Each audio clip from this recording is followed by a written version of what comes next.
Cet enquêteur qui se précipite au commissariat est un pilier de la brigade des stupes. Et il vient d'avoir une information de première main. Il faut se dépêcher. En plus, comme j'habite loin, je suis le dernier, comme d'habitude. 2 secondes. Ce soir, il a une petite chance d'interpeller des trafiquants de drogue qu'il traque depuis plusieurs semaines. Véhicule égal à devant? Oui, devant. Ces dealers transporteraient plusieurs kilos de cocaïne et de crack, l'une des drogues les plus dures. L'enquêteur connaît leur itinéraire. Transit blanc. Transit blanc. Cette fois-ci, c'est vraiment beau. L'interception va se dérouler à ce rond-point. Une quinzaine de policiers et de gendarmes prennent position. Ils sont tous les deux dans le véhicule, là. Il y aurait certainement déjà plus d'1 kilo, là. Si les suspects tentent de forcer le passage, ce véhicule banalisé leur coupera la route. Viens, comprends ça. Le piège est en place, mais les minutes défilent et rien ne se passe. Le fourgon toujours pas arrivé à votre hauteur? On est parti pour une bonne partie de la nuit, ça c'est sûr. Ouais, Titi de Marc. Soudain, une patrouille repère le fourgon des trafiquants. Il y a un car qui arrive à tout bolide là. Avec cette opération, les policiers espèrent porter un coup au narcotrafic dans la région. Vous arrêtez, j'attends le moteur, vous restez, vous bougez pas là. Ces chasseurs de trafiquants, nous les avons suivis au jour le jour, au cœur de l'enquête. Baisse le chauffeur.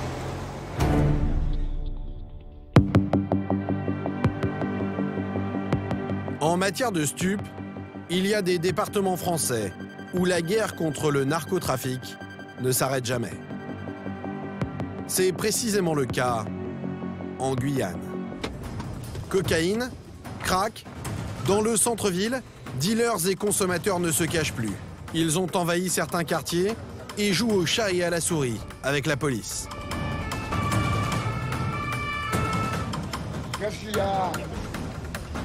En première ligne, face à ce phénomène, les enquêteurs de la brigade des stupes. Parmi eux, Thierry, 42 ans, policier depuis 6 ans, et son collègue, Gabi, 10 ans de métier. Là, c'est le coin chaud de la nuit avec tous les bars dominicains, des prostituées. Ces deux policiers ont vu le nombre de toxicomanes exploser. Résultat, ces zombies, par dizaines, qui errent dans les rues. Ils sont presque tous accros au crack, un dérivé de la cocaïne. Derrière nous, tu peux t'arrêter à droite là. Le gars torse nu, c'est un toxicomane. Et c'est une personne qui va errer toute la journée, qui va essayer de grappiller 2, 3, 4, 5 euros pour s'acheter sa dose. Et en fait, sa vie va se limiter à ça. Tiens, il y a un mec près de l'église. Tu peux éventuellement tourner. Et lorsqu'ils n'ont même plus 5 euros en poche, les fumeurs de crack sont tellement en manque qu'ils sont prêts à avaler n'importe quoi. Mais ceux qui intéressent Thierry et son collègue, ce ne sont pas les consommateurs qui s'affichent dans les rues du centre-ville. Ce sont les trafiquants. Eux, en revanche, sont souvent invisibles. Ils se cachent dans des bidonvilles. Tout autour de Cayenne, 8 villages de planches et de tôles comme celui-ci, où prolifèrent les réseaux.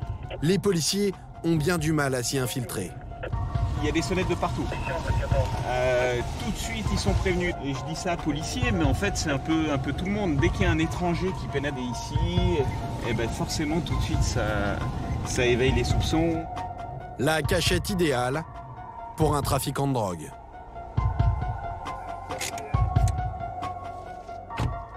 Bonjour. Ça va, chef? Ça va? Et voilà à quoi ressemblent ces bidonvilles. Un labyrinthe de taudis. Ici, les policiers ne s'aventurent jamais seuls. Qu'est-ce que vous faites? Vous discutez? La plupart des habitants sont clandestins. Ils viennent des pays voisins, Brésil, Guyana ou Suriname. Ils parlent anglais, créole ou brésilien et communiquent très peu avec les policiers. Même avec Thierry, qui a pourtant été guide touristique au Brésil pendant 10 ans. Ça va? Tudo bom, senhora? E como que tá por aqui? Tá tranquilo? Tá tudo bem. Dans ces bidonvilles, c'est la loi du silence. Surtout lorsqu'il s'agit des trafiquants. Tem problema? Sim, que de vez em quando eu estou tirando aqui. E para vender droga também, né? É muita droga. É. Ok, tenha um bom dia.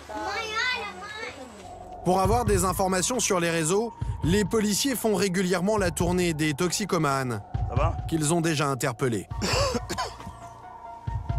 T'es tout seul? Ouais. T'as acheté ce matin? T'as pas fumé ce matin? Non? Non, arrête. Il y a encore quelques mois, ce fumeur de crack était un père de famille respectable. Là, maintenant, c'est la première fois que je descends aussi bas. Mais avant, t'avais une maison. Ah, bien sûr. T'avais une maison, t'avais une J'avais famille. Voilà. T'avais une vie normale. Une belle voiture et tout. Au détour de ces conversations, les policiers tentent de savoir qui sont les trafiquants qui tiennent le quartier. Dans le coin, là, ça va où? Entre nous. Partout. Par là, par derrière. C'est le bon secteur, quoi. C'est un pourri. L'homme n'en dira pas plus, sans doute par peur des représailles. Bon, bah, comment ça, je le prends. Ce matin-là, l'un des habitants de ces bidonvilles téléphone au commissariat. Il détiendrait des informations intéressantes sur un trafiquant de drogue. L'homme est brésilien, c'est donc Thierry qui prend l'appel. Allô? Ce mystérieux correspondant aurait repéré un trafic important, mais il hésite à parler. Il craint pour sa vie. Thierry sait comment s'y prendre pour le rassurer. O que nós vamos fazer é falar com o juiz para poder ouvir você no papel, mas para você ficar no anonimato, para ninguém saber o seu nome. Só o juiz vai saber o seu verdadeiro nome. Então... L'indic livrera ses tuyaux de manière anonyme.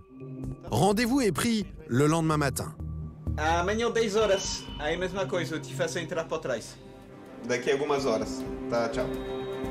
La piste semble sérieuse, d'autant que la démarche de cet homme n'est pas désintéressée. C'est un gars qui est démuni de documents pour rester sur le territoire. Il est en situation irrégulière. Je lui ai pas menti non plus, hein. Je lui ai pas dit qu'on pouvait lui faire avoir ses papiers. Mais qu'on pouvait toujours appuyer sa demande et puis essayer de faire quelque chose. Ce genre de renseignement est si précieux à Cayenne que l'indic n'hésite pas à demander des papiers en échange. Mais avant de l'aider à en obtenir, Thierry veut savoir ce que valent vraiment ces informations.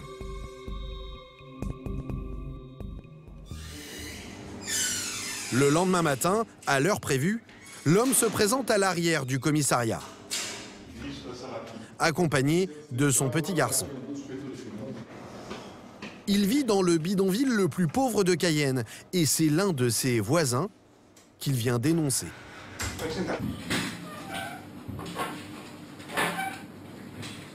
Tem o nome do machucado aqui, o nome da pessoa. Esse é o nome dele, né? Acho que ele fala que é o nome dele, né? Que vende? Sim. De grama, de quilo. Selon l'indic, ce trafiquant serait un immigré clandestin venu du Suriname, un pays voisin. Il ferait régulièrement des allers-retours entre son pays d'origine et Cayenne pour rapporter de grosses quantités de drogue. Ces réseaux de narcotrafiquants, Thierry les connaît bien. Et ils ont aussi un moyen plus local d'écouler cette poudre blanche. En Guyane, ça suit essentiellement deux chemins. L'essentiel, donc la cocaïne pure, part en avion pour aller en Europe. Et une petite partie reste pour la consommation locale, transformée en crack. Le crack, la drogue du pauvre, que les dealers fabriquent eux-mêmes à partir de la cocaïne. Donc je vais vous montrer la panoplie du parfait petit chimiste. La cocaïne, le bicarbonate de soude pour le mélanger, les ustensiles, donc le réchaud. La recette, toute simple, circule sur Internet.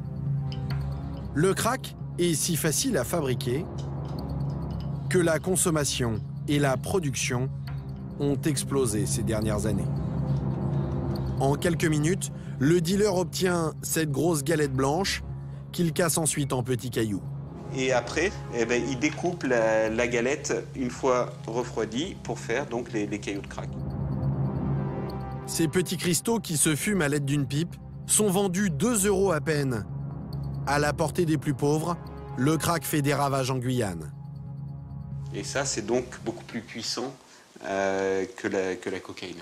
C'est-à-dire parfois en une prise, la personne est déjà accro d'une certaine façon. Avec son indique, Thierry a peut-être une chance de porter un coup de griffe au trafic local. Mais que valent vraiment ces renseignements? Pour le savoir, direction le quartier où le couple de trafiquants présumés aurait établi sa cachette. L'un des bidonvilles les plus pauvres de Cayenne. Le genre d'endroit où les policiers ne passent pas inaperçus. Ils vont pourtant devoir y mener l'enquête.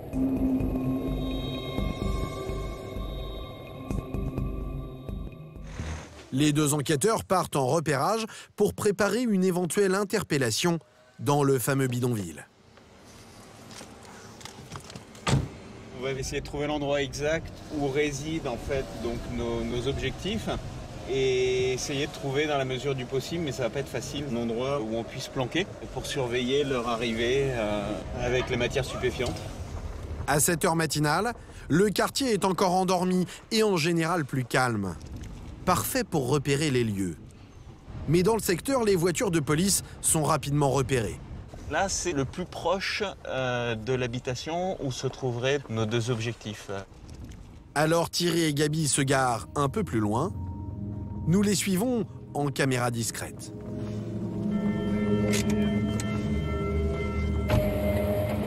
Par ce petit chemin, ils rejoignent le bidonville à pied. Et grâce aux numéros peints sur les portes, ils repèrent rapidement la cabane des dealers présumés.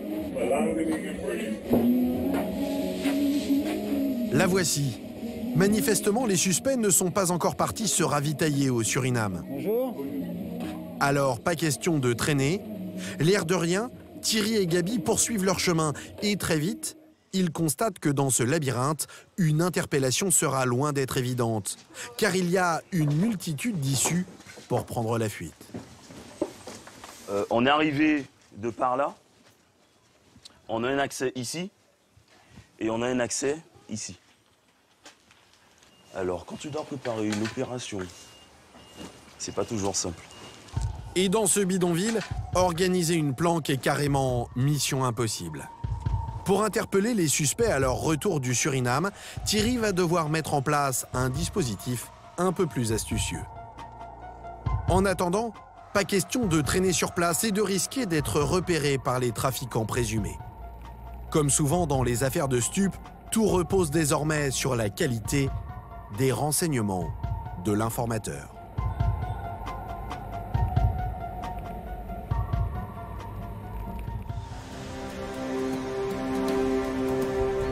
L'attente va durer 3 jours et ce matin-là, Thierry reçoit l'appel qu'il espérait tant. Allô? Oi. Se você acha? Hoje à noite mesmo. 2, 3 horas da manhã, você acha? Ah, ok, legal. Selon l'indique, le trafiquant présumé et sa compagne seraient sur le départ pour le Suriname. Ils auraient prévu de rentrer dans la nuit. Alors Thierry voudrait connaître la marque de leur véhicule. E o veículo, você sabe que tipo de veículo ele tem? Normalmente, eu imagino que deve ser de Taxico. Ok. Pour se faire plus discret, les trafiquants utiliseraient un Taxico, l'un de ces taxis collectifs très répandus en Amérique latine. Idéal pour se fondre dans la masse et dissimuler des stupéfiants. Tá, até mais. Ciao. Ok, ciao. Thierry espère prendre les deux suspects en flagrant délit. Toute la brigade sera mobilisée pour ce coup de filet. Une dizaine d'hommes sont mobilisés. Thierry et ses collègues ne veulent pas rater leur coup. Alors ils vont prendre position vers minuit, bien avant l'arrivée du trafiquant prévu vers 3 h du matin. Mais les informations de l'indique vont-elles se révéler exactes? On est à proximité, on peut intervenir rapidement. Sur place, 3 véhicules banalisés se tapissent dans l'obscurité aux endroits stratégiques autour du bidonville. Le piège est en place. Olivier de Thierry, est-ce que tu me reçois? Mais pour Thierry, ça commence mal. Question discrétion, c'est un peu raté. Ouais, bonsoir, c'est Thierry du groupe Stup, là. Dis-moi, il y a une patrouille qui est en train de faire un contrôle routier. Ouais, non, mais qu'ils fassent leur contrôle routier, mais qu'ils se mettent, tu vois, plus du côté du McDo. Ouais, super, je te remercie. Le fourgon de police quitte finalement les lieux. La planque peut commencer et à chaque passage d'un taxi, les policiers sont en alerte. Je crois qu'il y a un taxi là-bas, mais il va dans le mauvais sens. Autour du bidonville, ils repèrent quelques rares passants et plusieurs toxicomanes en errance. Il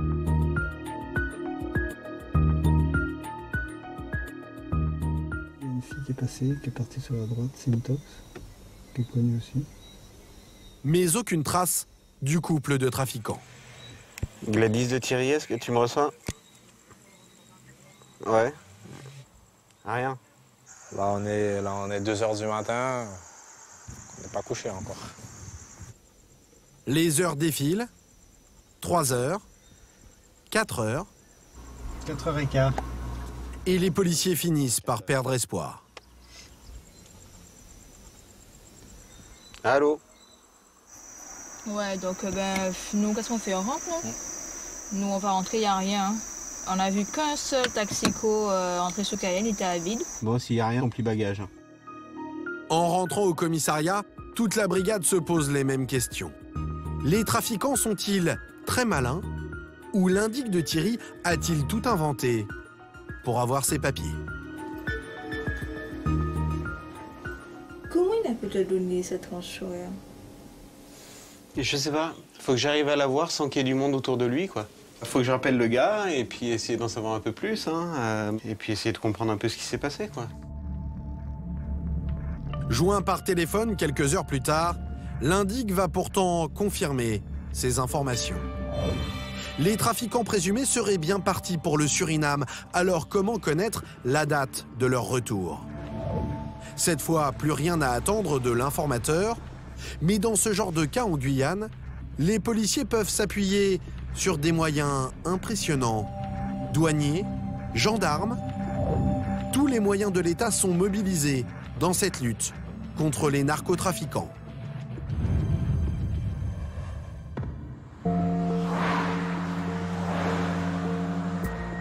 Le lendemain matin, Thierry a les paupières un peu lourdes. Mais il va faire 150 km dans l'espoir de faire progresser son enquête grâce à ses collègues de la gendarmerie. Car en Guyane, les policiers ont installé 2 barrages permanents de chaque côté de Cayenne, sur la seule route qui traverse le département. L'enquêteur compte bien en profiter pour repérer ces 2 suspects. Voilà, on arrive à Erakubo et le barrage est juste devant nous. Bonjour. C'est bon, allez-y.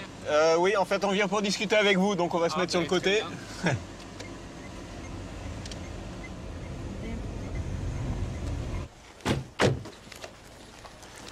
Bonjour, messieurs.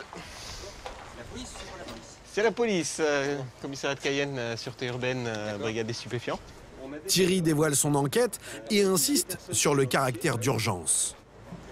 Donc je vais vous laisser des photos, je vais vous les laisser en 2 exemplaires. Voilà, celles-là, ils sont susceptibles de passer dans le sens Saint-Laurent-Cayenne. Certainement en plein milieu de la nuit. On aurait besoin, déjà surtout, que ça n'éveille pas leurs soupçons. On a besoin de savoir le véhicule qu'ils utilisent. Même si c'est à 3 h du matin, il n'y a pas de souci, il y aura toujours du monde pour répondre au téléphone. Comme ça, on les cueille à leur arrivée. Pas de souci. Vous avez un document d'identité, s'il vous plaît? À ces barrages, les contrôles d'identité sont permanents, de jour comme de nuit. Un dispositif unique en France pour lutter contre l'immigration clandestine et la contrebande. Vous arrivez d'où? Saint-Laurent. Saint-Laurent. Vous êtes allé au Suriname? Vous y avez fait des achats? Je vais vous demander d'éteindre le moteur et de venir ouvrir le coffre, s'il vous plaît. Si les suspects passent par ici, ils seront contrôlés comme tout le monde et ne se douteront pas qu'ils ont été repérés.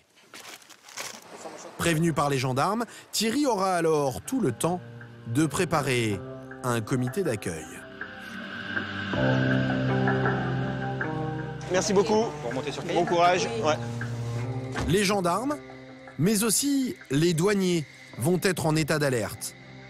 Car les deux suspects vont peut-être tenter de quitter directement le pays. La cocaïne qu'ils sont allés chercher au Suriname est peut-être destinée à l'exportation. Seulement 3000 passagers par semaine, mais c'est le deuxième aéroport français en saisie de cocaïne, juste après Roissy.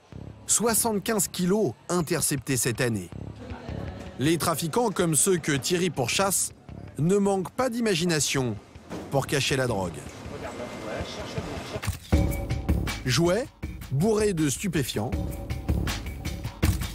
boîtes de cassoulet, poulet farci à la cocaïne et même haricots ou cacahuètes patiemment décortiqués et refermés. Face à eux, une vingtaine de douaniers devenus de vrais chasseurs, comme Gérard, 54 ans, 30 ans de métier. Le gars, en plus, il nous raconte sa vie en long, en large et en travers. C'est peut-être Gérard et ses collègues qui vont intercepter cette cocaïne en provenance du Suriname. Leur technique, s'intéresser d'abord aux billets des passagers. Ceux qui les paient cash ou qui les réservent au dernier moment, comme ici, il y a seulement 2 jours, sont systématiquement contrôlés. You come in French Guiana? First time? Et il y a un troisième critère, ceux qui, comme cet homme, se dirigent vers les Pays-Bas, plaque tournante de la drogue en Europe. How long did you stay in French Guiana? 10 days. 10 days? For vacation? Ces bagages vont être minutieusement fouillés. Et Gérard va notamment tenter de savoir s'il est passé par le Suriname ou s'il a visité les villes situées à la frontière. You've gone to Saint-Laurent, Kourou? I go to zoo, I go to beach. L'homme affirme avoir fait du tourisme à Cayenne. Mais caché au fond de sa valise, surprise. What's this? I don't know. You don't know? I don't know. Un double fond, technique habituelle des passeurs. À l'intérieur, cette grande enveloppe.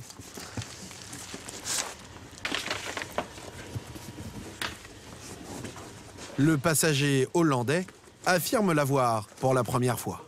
It's you who put it in the... No. Là, ça y est, là. Ouais, à mon avis, aussi c'est bon. Ça y est, là. Cocaïne? Cocaïne. I don't know. I don't put in. I don't know what it is. Dans l'enveloppe, Gérard découvre la fameuse poudre blanche. Mais le couple de trafiquants que Thierry pourchasse utilisera sans doute une autre technique pour passer la drogue. Car les trafiquants locaux n'hésitent pas à avaler ces boulettes remplies de stupéfiants pour tromper les contrôles. On appelle ces passeurs des mules. Les douaniers n'ont souvent que leur flair pour les démasquer. Démonstration avec ces 2 fonctionnaires en civil que nous suivons en caméra cachée. Messieurs, dames, bonjour. Douane française, je veux voir pièce d'entrée, s'il vous plaît. Vous êtes quoi? C'est la douane. C'est la douane. Si les suspects de Thierry débarquent à l'aéroport et tentent de jouer les mules, Bon voyage. voilà comment les douaniers vont les repérer. Vous avez le petit jeune en rouge là, que le banc derrière toi là. Qui vient arriver tout seul là. Ils s'intéressent en priorité à ce genre de passagers, de jeunes hommes qui voyagent seuls. Oh, c'est une chance. Monsieur, bonjour. Douane française. C'est votre premier voyage pour Paris, non? Vous transportez quoi dans vos bagages? Un truc pour la famille, des vêtements. On va faire un petit contrôle quand même. Ok, ça marche. Les douaniers vont fouiller les bagages du jeune homme. Non, c'est bon. Et de ce côté-là, rien à signaler. Il y a quoi là-dedans? Mais c'est en réalité un autre test qui les intéresse. Je vais vous faire un test urinaire, alors pas de problème. Ça dure 2 minutes. Avec moi. Le test urinaire. Car lorsqu'un passeur avale ses boulettes de cocaïne, de petites particules de drogue passent à travers les emballages en plastique. Les douaniers peuvent alors les détecter. Ok, c'est bon pour moi. Donc je vous explique. On va mettre quelques gouttes d'urine dans le test. Si on voit 2 lignes, 2 belles lignes, c'est bon.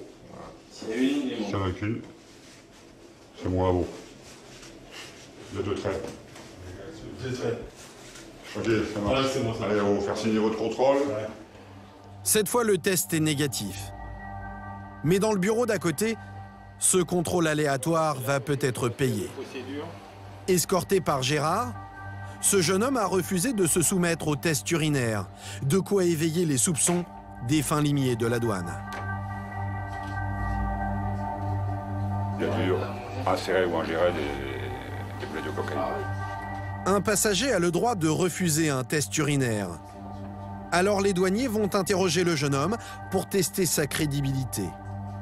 Il se prétend footballeur professionnel. Il expliquait qu'il allait à Boulogne-sur-Mer, a priori pour le foot.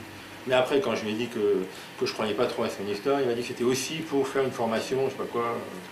Pour mon diplôme aussi. Et vous allez où exactement? À quel endroit? Je connais pas trop, mais c'est à Boulogne-sur-Mer. Et où à Boulogne? Je sais pas exactement. Non. Est-ce que vous pensez que vous allez signer bientôt votre contrat à Boulogne-sur-Mer? Depuis tout petit, j'y crois. Ouais. Ben, nous, on n'y croit pas, nous. Un footballeur professionnel incapable de situer le club qui l'a engagé. Le jeune homme s'enlise dans ses explications, alors direction l'hôpital. S'il a avalé des boulettes de cocaïne, seule une radio des intestins peut le révéler. Et il faut faire vite. Si c'est le cas, le jeune homme risque une overdose à tout moment.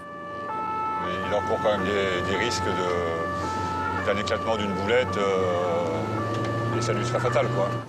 Direction les urgences de l'hôpital de Cayenne. Dans quelques minutes, une radiographie va décider du sort de cet homme.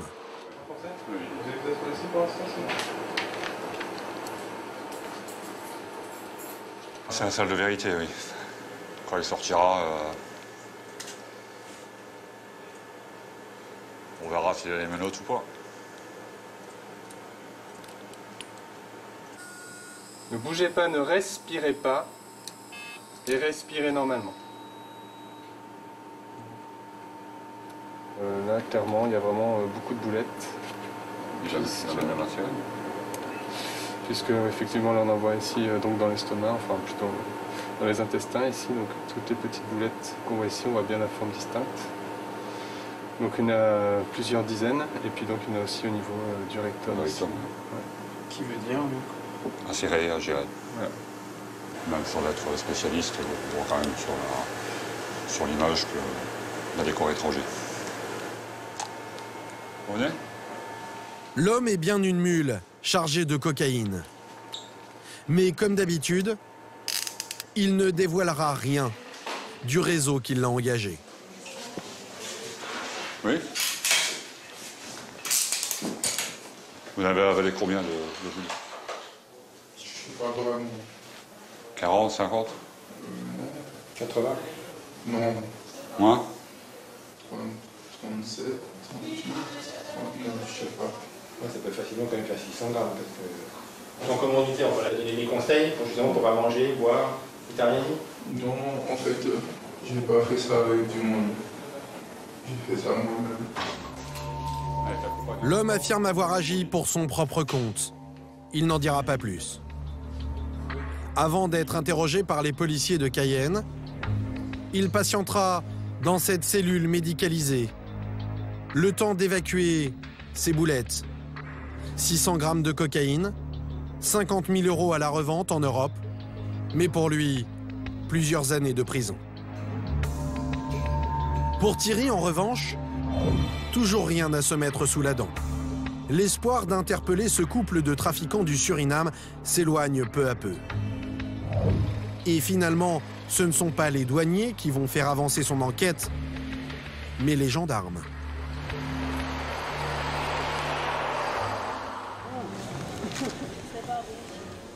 Ce soir-là, au commissariat de Cayenne, après sa planque ratée et plusieurs jours sans nouvelles de son indique, Thierry pense mettre ce dossier de côté.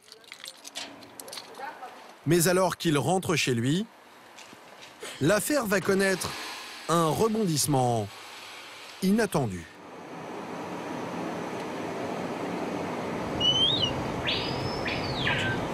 Oui, bonsoir. Oui, bien sûr, c'est moi, oui. Au téléphone, les gendarmes du barrage d'Irakubo, à 150 km de là. Ils sont formels, le couple de suspects vient d'être repéré. Ça sera un taxico. Mais une fois sur place, problème. Ils sont là? Tout droit. Ah non, il y a tout. Oh là. Ah ouais, là, il y a un risque ou un truc comme ça. Ça va partir en couille, voilà. Il y a trop de monde là. Une autre opération de police est déjà en cours. La population est agitée. L'interpellation des deux suspects pourrait créer une émeute. Changement de programme de dernière minute, Thierry et ses collègues se donnent rendez-vous à l'entrée de Cayenne. Là, ça venait de chauffer quand on est parti parce que les collègues ils sont partis en poursuite après un scooter. Contrôler encore un mec là tout de suite, à mon avis, ça va encore partir en suicide. C'est finalement à ce rond-point que le taxico sera intercepté. Un lieu stratégique. Les véhicules en provenance du Suriname sont obligés de passer par là. Le piège se met en place. Thierry rêve d'une belle prise. Deux passagers, ils sont tous les deux dans le véhicule là. Il y aurait certainement déjà plus d'1 kilo là. Mais l'opération comporte un point faible. À bord du taxi collectif, il y aura sans doute plusieurs passagers. Si une valise contient de la drogue, les suspects pourront prétendre qu'elle ne leur appartient pas. C'est vrai que ça aurait été mieux de les avoir à la descente avec leur sac à la main et le stupéfiant dans le sac. Mais en même temps, on limite les risques comme ça. De toute façon, les policiers n'ont pas le choix.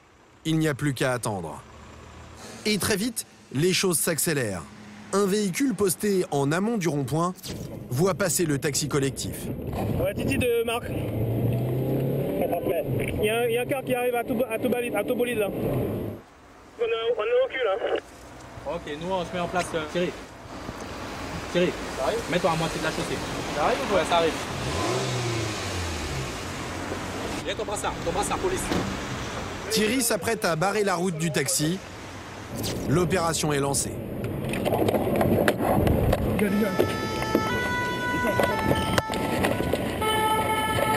Vous arrêtez. J'attends le moteur.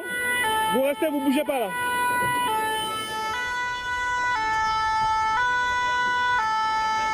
Baisse le chauffeur. Le chauffeur du taxi collectif est menotté. Thierry, lui, s'empresse de vérifier que les trafiquants présumés sont bien dans le véhicule. Ben, votre nom? Ouais, d'accord. Ils sont bien là et se laissent interpeller sans résistance. Oui, mais il est là. Il faut déplacer le fourgon. Vas-y, déplace. Pour l'instant, l'opération est un succès. Mais encore faut-il trouver de la drogue dans leur bagage. À l'écart de la circulation, la fouille va commencer. Jette un coup d'œil avec le chien. Pour cette opération, le maître chien des gendarmes est venu prêter main forte aux policiers. Tout repose désormais sur le flair de biker.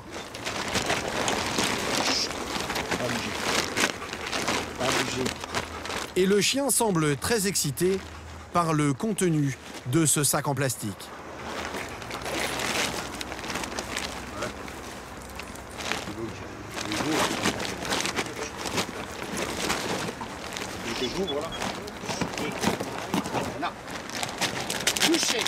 Couchez.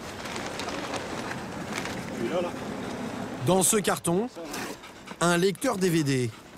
Les policiers savent que pour les trafiquants, toutes les planques sont bonnes. Mais dans l'appareil, aucune trace de drogue. Et rien non plus dans les autres bagages. Le coup est rude pour Thierry. Son indique l'a-t-il berné ou les trafiquants sont-ils plus rusés que lui? Bon, j'ai eu l'indique. Alors lui, il comprend pas. Il comprend pas, il me dit mais c'est pas possible, ils sont partis là-bas pour ça, ils devaient revenir, il doit y avoir plus d'1 kilo, il comprend pas. Il dit est-ce qu'il y a une autre personne qui est partie avec eux mais pas en même temps ou... Lui, il sait qu'il est connu comme le loup blanc, donc il a rien. Et il donne à une tierce personne le produit pour voyager avec, quoi. Il faut faire vite, les perquisitions doivent avoir lieu avant 21 h. Et il est 20h30 passé. Ouais, de 810 pour la perquisition. On y soit avant 21 h. Les policiers arrivent sur place 5 minutes seulement avant leur limite. La voiture, elle passe là? Maintenant, oui. Ouais, tu rejoins le chemin principal, là. Le bidonville est calme, plongé dans le noir.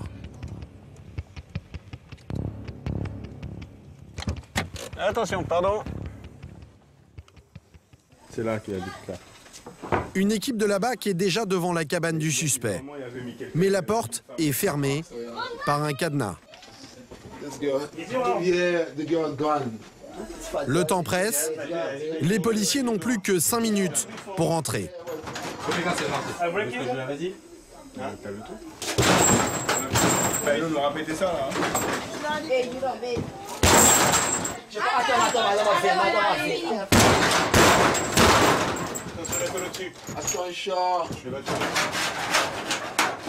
Alors que la porte résiste,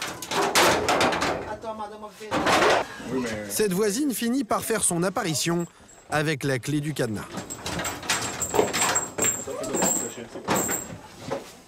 La perquisition commence in extremis. Voilà donc l'intérieur de la fameuse cabane. Une minuscule pièce, sans lit, encombrée de toutes sortes d'objets. Un véritable capharnaüm, truffé de cachettes potentielles. Les collègues de Thierry fouillent au hasard, sans trop d'espoir. C'est impossible de trouver. C'est incroyable. Une demi-heure plus tard, la brigade des stupés bredouille. Et la déception se lit sur les visages. Ça s'est pas réalisé comme on le voulait, là, pour l'instant. Non, c'est pas bon. C'est pas bon. Ben, pour l'instant, on a rien. On a rien. La drogue leur serait-elle passée sous le nez dans une autre voiture?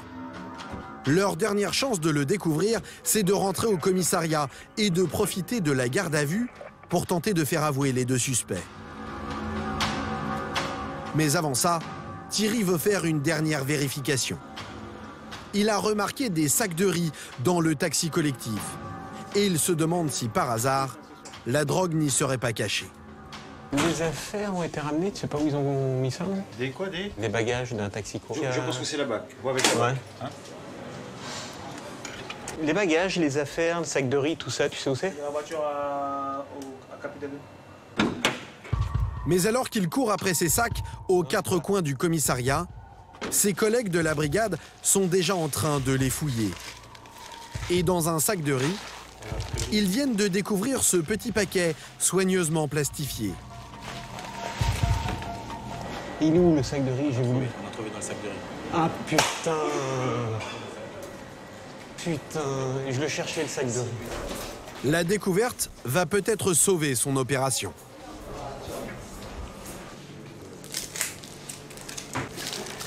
C'est bien emballé en tout cas. Bien emballé, c'est bien emballé. À l'intérieur, l'un de ces cailloux blancs que les policiers connaissent bien. Voilà. Ah, excellent. Ouais, je pense que c'est du crack. Hein. Caillou.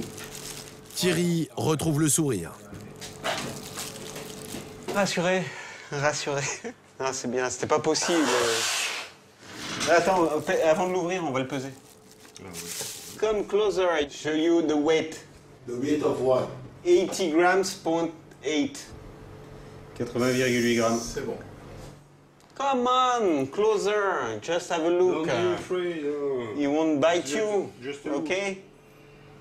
80 grammes, et après analyse, Il s'agit bien de cocaïne transformée en crack. Regarde. C'est bon.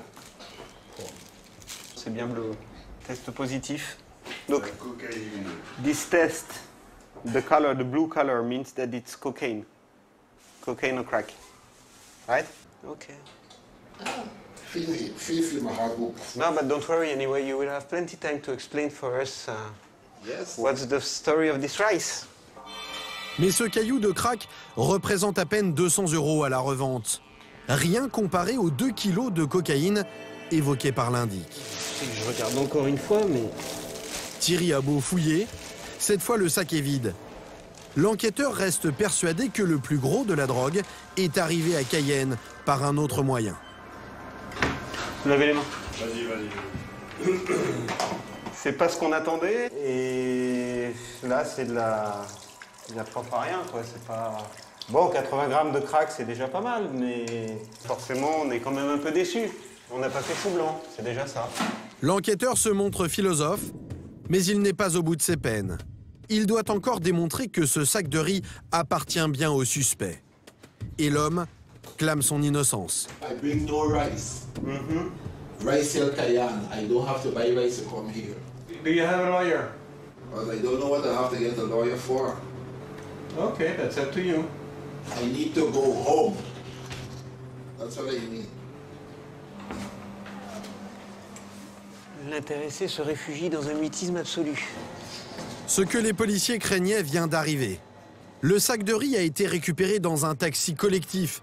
Alors comment prouver qu'il appartient bien au suspect? L'homme est placé en garde à vue, tout comme sa compagne et le chauffeur du taxi. Pour savoir qui est le propriétaire du sac, les policiers vont tenter un coup de bluff. Le lendemain, au réveil, Thierry et ses collègues vont faire croire à la compagne du suspect que le dealer présumé l'a dénoncé, dans l'espoir qu'elle se sente en danger et qu'elle se mette à table. Les policiers ont demandé l'assistance d'une interprète.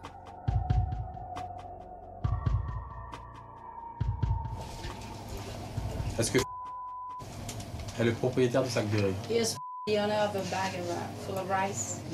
No. Est-ce qu'elle est le propriétaire du sac de riz? Are you the owner of this bag? No. Et pourquoi dit que le sac de riz lui appartient à elle? Why do you say it was yours? It belonged to you? I don't know, but I know it's not mine and it's not his. Non, tout ce que je sais pas pourquoi il aurait dit ça, mais de toute façon je sais que c'est pas le mien et c'est pas le sien non plus. Ouais, mais pourquoi dit? Why do you think he said ça? So he didn't say so. Non, elle sait qu'il a rien dit de tout ça. Lui, il veut sauver son cul. He just wanted to save himself, right? His ass. I know he didn't say Ouais, lui, il veut sauver son cul, ouais. Me and him was together and we didn't buy any rice. Non, elle sait qu'il aurait pas dit ça parce qu'on n'a pas acheté. On était tout le temps ensemble, on n'a pas acheté de riz. Donc obligatoirement, le sac de riz appartient au chauffeur ou aux autres passagers. Ok. Raté, mais pour la brigade des stupes, il reste encore un espoir. Le chauffeur du taxi collectif. Et lui a intérêt à s'expliquer. C'est dans sa voiture que le crack a été retrouvé. Ce collègue de Thierry va là encore tenter un coup de bluff. Est-ce que tu sais ce que tu peux devenir? Pas encore. Ben, je vais te le dire. Ce soir, tu vas dormir en prison. Parce qu'en tant que chauffeur, tu es responsable de toutes les personnes que tu transportes. Et tu es aussi responsable de leurs marchandises. Ah bah oui, c'est pas moi qui suis responsable, c'est toi qui conduis le bus. C'est soit qui va en prison, soit c'est toi qui vas en prison. Le monsieur? Le monsieur qui est en bas avec ses enfants. Mais non, il doit venir récupérer. Eux seulement qui avaient les marchandises dans la véhicule. C'est eux seulement qui avaient de la marchandise dans le véhicule? Oui, le monsieur... Celui qui est en bas. Je suis pas sûr. T'es pas sûr, mais c'est possible quand même. Possible, mais pas sûr. Le chauffeur du taxi a peut-être peur des représailles. Il n'accusera pas le suspect. Le dossier est mince, c'est maintenant à la justice de trancher. Mais pour Thierry, le plus important, c'est d'avoir trouvé un indice fiable. L'homme obtiendra peut-être un titre de séjour Et l'enquêteur, de nouveaux tuyaux. Je pense qu'à l'avenir, on devrait arriver à faire du bon boulot ensemble. S'il arrive à nous donner des infos comme ça, et j'espère avec plus de matière par la suite, mais disons, ou même sur des transactions, etc. Mais je pense que ça peut être le début d'une coopération sympa. Présenté au procureur, le suspect et sa compagne ont été laissés libres en attendant que la justice décide de leur sort. Mais dans quelques semaines, le trafiquant présumé comparaîtra devant un tribunal pour une autre affaire, où il encourt jusqu'à 10 ans de prison, encore une fois, pour trafic de stupéfiants.